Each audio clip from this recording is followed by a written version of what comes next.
In this video, I'm going to teach you how to add members in Microsoft Planner.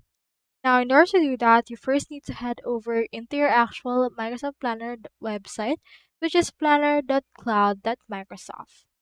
So in there, you can see this. So proceed to click on the sign in. So you can only do this if you have an organization Microsoft account or a team Microsoft account.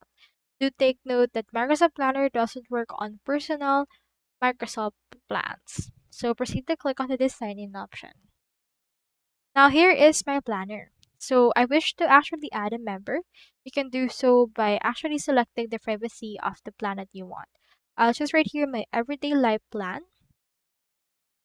Once you have clicked on it, you should be able to see in here this. So what we can do is you can proceed to click onto the share up icon that you can see into this part.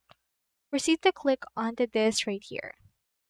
With this, you can either create a group and search in here for the members that you want to add to create a new group, add in there their name, or you can also add it to your existing group. So for example, let's click on this create group option.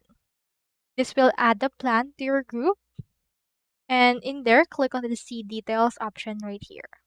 Once you're there, you can just proceed to enter their name or their email address, and you should be able to actually add them to your group that you have chosen onto that part.